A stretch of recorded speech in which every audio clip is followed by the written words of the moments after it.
Hello everyone, Grim here, and today I am excited to say I have 500 subscribers. Can you believe it? Because I can't. Thank you all for taking the time to subscribe and come back and view my videos. And to all those that have decided to come along, welcome. Please sit back and relax with us. But hey, I won't hold you up for too long. Let's get this started. As you can tell by the title, this is going to be a ghost story by the campfire type of deal. I'm going to have several ghost stories told to you with the campfire in the background, so I hope you enjoy that. And it helps you relax and move forward with your day or night. Well, let's begin. Around 8 last night, my husband and I were in our 3-year-old's room. The 1-year-old was asleep in his room across the hall. My son was playing with his train table and we were hanging out. He ran out into the hall with the toy helicopter and was rescuing toys. He was right outside the door. He took off to come back into his room and immediately stopped and looked up as if an adult was in the doorway. My husband, curious, asked him what he was doing. Our toddler said, "A ghost." I then said, "Huh?" He goes, "A ghost trapped me." I then asked, "Is it blocking the doorway?" And he said, "Yes, Mum." He was still frozen there, standing, staring up as if a real person was standing in front of him. I never sensed anything or saw anything, but that doesn't mean he didn't see it. We all said, "In the name of Jesus, leave our house." We told him it can't hurt him and to never let it keep him from doing something. It infuriated me because whatever it was trying to keep him away from coming to us. With a little bit of cheering, he ran into the room. We played some more, but I saw him keep stopping and staring over at the direction of the door. He did go to bed with no issues though.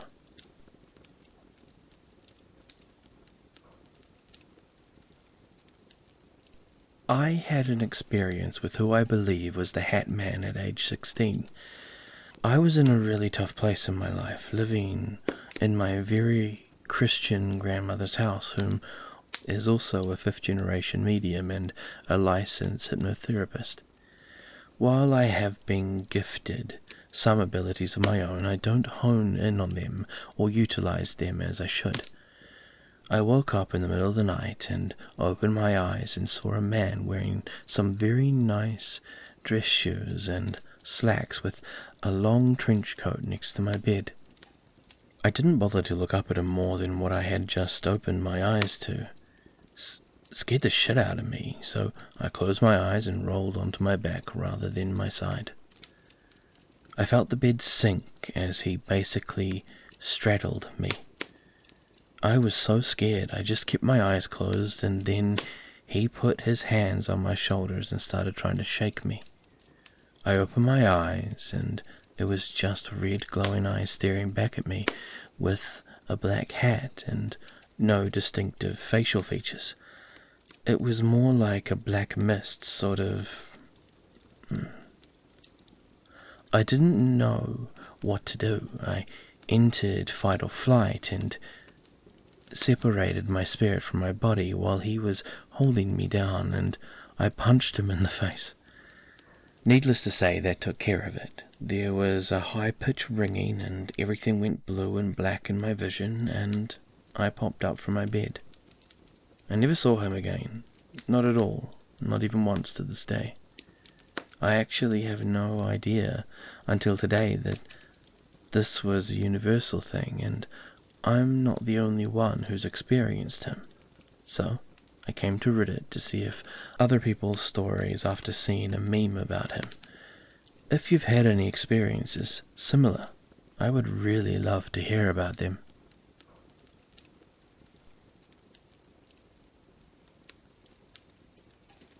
This happened when I was about 10 years old, living with my grandparents in their house with my mother and little sister as a result of a messy divorce.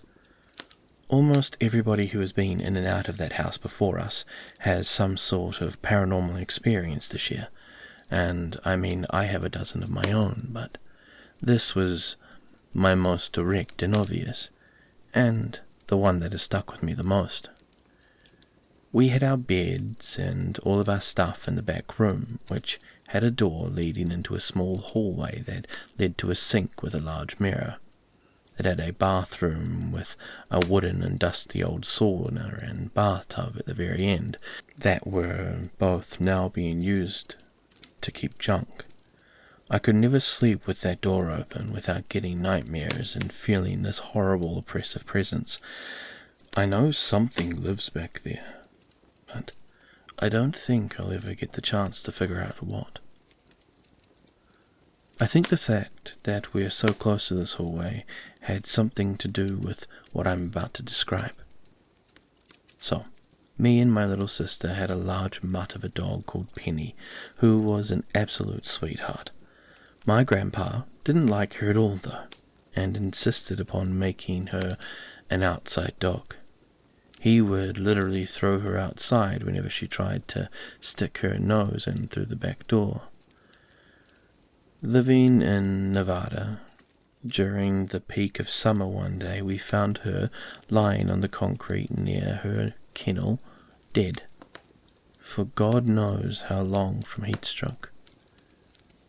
It was a horrible day. My grandpa and my mum wrapped her up with a towel, stuck her in the back of the van and took her off to wherever dead dogs go. The memories are all blurry, but they were both insistent that me and my sister stay back with my grandma. That night I went to sleep in my mum's bed. After a while, as I was a kicker, she kicked me out and tucked me into my own bed. I don't remember falling asleep, but the next thing I remember is laying on my bed, staring at the roof with this overwhelming feeling of despair sitting on my chest. It was almost hard to breathe with how horrible I felt. Then I hear Penny walking on the carpet floor. Her breathing, the sound of her paws, everything. It was her. My hand is hanging off the bed and she puts her nose into it, almost nuzzling it, and whines. The weight comes off my chest and I remember smiling a little and calling her a good girl. Then she was gone. I woke up crying so hard that I almost couldn't breathe again. Well, there's my memory. I don't think it really was a dream, and my grandma says to this day that she wanted to say goodbye to me. I knew Penny was hurting before she died, and I like to think that this was her way of telling me that she's okay, that she loves me, and that she was leaving now. I truly wish I had more time with her. We had Penny for less than 2 years. But I'll never forget my little girl.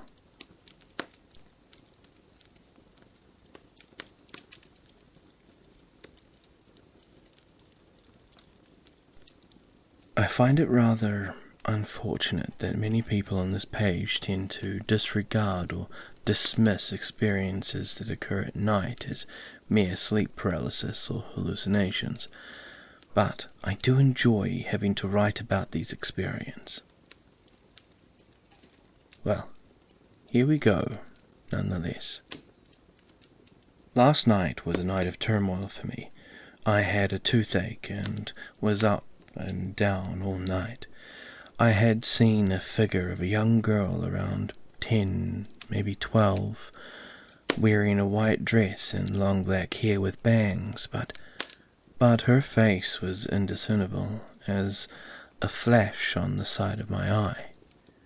I shrugged it off and tried to get some sleep, but I was woken up by the same spirit standing at the side of my bed, and then on top of it. She looked frustrated, with her fists on her sides and stomping her feet like a child throwing a tantrum. I was petrified, but I just stared at her, wondering why she was doing this. Then, as she turned to walk off, she disappeared, leaving a shadow on the headboard. I thought to myself, well, she's gone now, but I was still filled with dread. It's almost as if the spirit was trying to get my attention, but I ignored it. I was so scared that I didn't want to move, and I wanted to make sure she was gone before I did anything.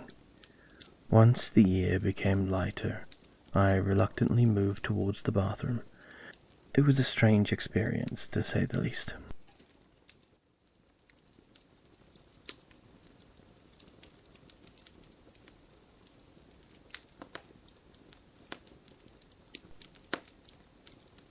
This is like the movie of the Invisible Man, except there's more than one, and it's not ending. I'm tired of going in circles. Someone or something needs to give, and it's not me. I'm dealing with a being that continues to invade my mind, can move my body, and continues to touch me to no end. It always makes me sweat, which is annoying.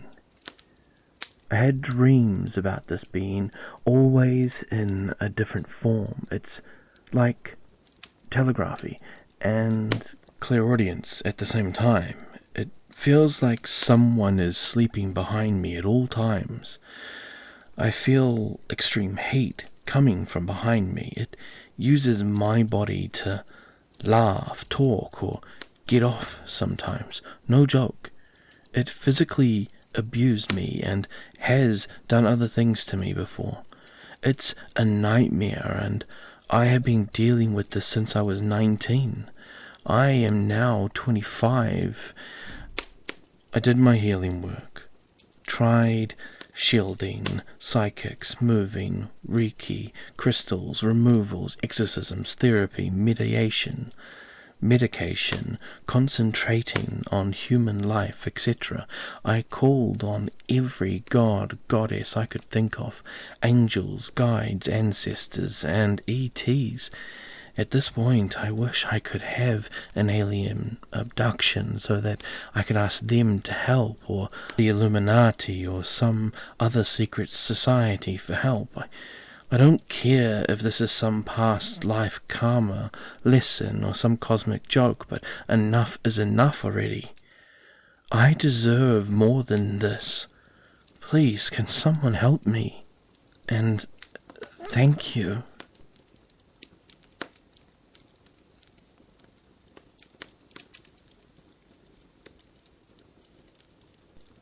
So, I usually wake up randomly around 2:30 to 3:30 a.m.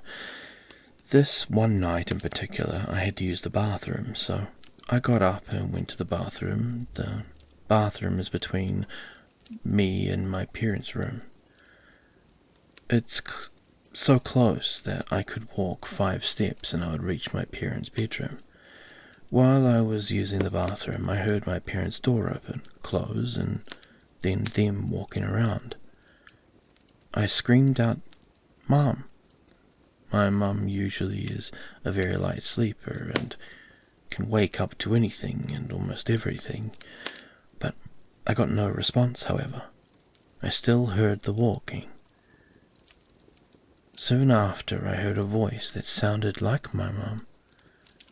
It was speaking very faintly, but I couldn't really understand what she was saying. It sounded like random talk, so I opened the door and screamed out one more time, "Mum!" to no avail. After that I continued with my business, even though I kept hearing the walking. Finally I heard the walking closer towards my parents' room. I heard the door open and close, and for the final time I opened the door again and didn't hear anything.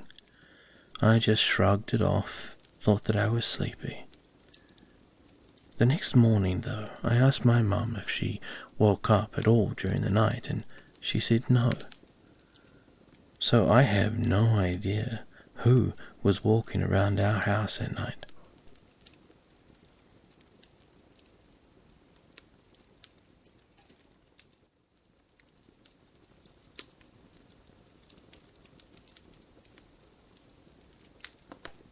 My husband and I visited a haunted museum in Vegas. We upgraded to the RIP tickets, and we were the only ones in the tour group that had upgraded. So, part of the upgraded experience is that you get to go down into the basement. I was so excited to go down, but nervous that it was just my husband and I going down. I started down the stairs, followed closely by my husband, and I got to the first doorway in the little hallway, and I immediately was overwhelmed with an uneasy negative feeling. Everything in my body told me to turn around and run back upstairs. I ignored that and started down the little hallway to the room with the pentagram on the floor. The uneasy feeling kept getting worse and worse, and I felt something watching me. I got to the doorway of the room with the pentagram, and I just had the gut feeling to turn around and run. So I turned around and looked at my husband to tell him I wanted to go back upstairs. And when I turned to look at him, I saw, standing right behind him, a figure dressed in a hooded black cloak. I know my eyes weren't playing tricks on me, because the figure was as clear and as solid looking as my husband. I also have seen many spirits in my life to know that this was one. I closed my eyes and ran back down the hallway and up the stairs. I returned to the museum a couple months later and went back down into the basement. But I didn't have that same uneasy feeling, and I didn't experience anything else whilst I was there.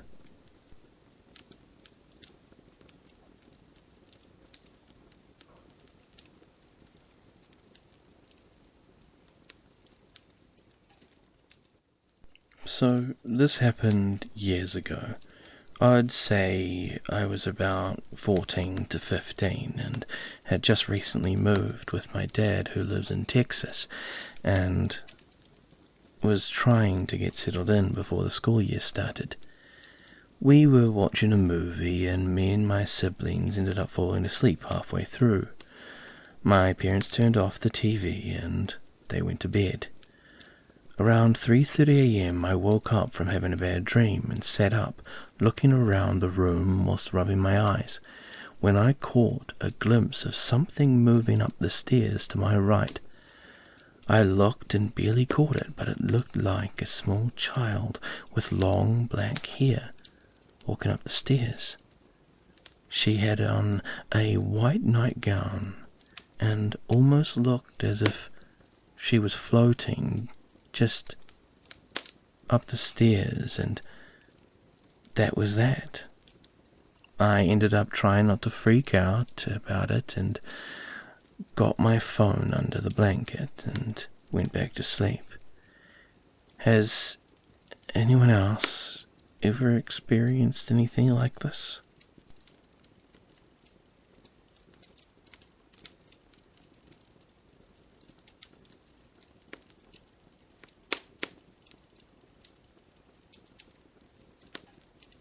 This happened a long time ago, roughly when I was around 13 to 14. At the time, there were already phones like BlackBerry or iPhones, but they were only the very first models. Now, my family was poor, so we couldn't afford to get those fancy phones. So I had to settle with the Nokia 6600. That was very strange to begin with. My dad brought it second-hand for me from one of the small local shops. Sometimes these phones would have previous owners' SIM cards in them and their contact lists, so not everything had been wiped out, and sometimes you could go through photos that they had took. Anyway, that's just a little bit of a background on the phone. The first time I got that phone, someone called me, and this haunting, weird Burmese chanting thing that freaked the shit out of me was on the other end. I was alone at home at the time, so I was confused as fuck when I heard the ringtone, but then I realized that it was the phone that my dad had got me. I didn't know the previous owner, but holy hell, was that ringtone alone already creepy. Anyway, a few nights in with the phone, I didn't think much about the weird ringtone anymore. I just changed it to something monotone, like some sort of beep thing. Then, one night at around 2 a.m, I wanted to take a selfie, but unfortunately this type of phone did not have a front camera, so when I was taking them I couldn't see the selfies. And imagine this, the room I was in is a rectangle. I sat in one side of the room and behind me was just empty space, where someone else could sit in the big armchair and watch TV. I took a couple of selfies on the side of the room that I was sitting on, so in the selfies the empty space behind me should have remained empty, but fuck no. I took 3 or 4 selfies, and one of them had this white pale man sitting in that fucking armchair facing towards the camera. I could see him sitting there behind me, smiling like he's being the one the photo's taken of, but he was so damn pale, super fucking pale, but you could see the outline of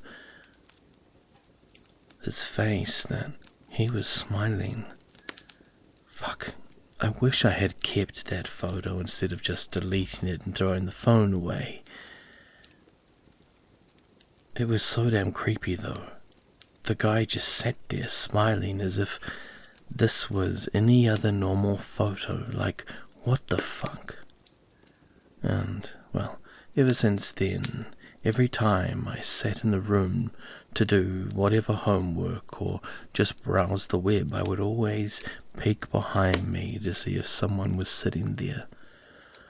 Often there were times that I would hear movement in the room, like someone opening the door or rattling the door, dropping things, walking around, moving within the armchair. The whole thing was just a damn mess.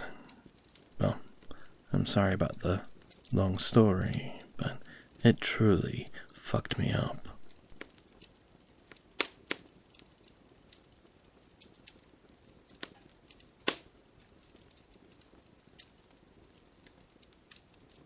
I don't know about you, but I found some of those to be a little bit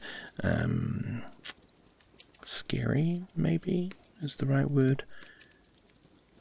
Well, anyway, I won't drag all of this out.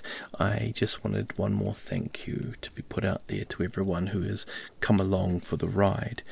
I have to give a special thank you to a couple of people.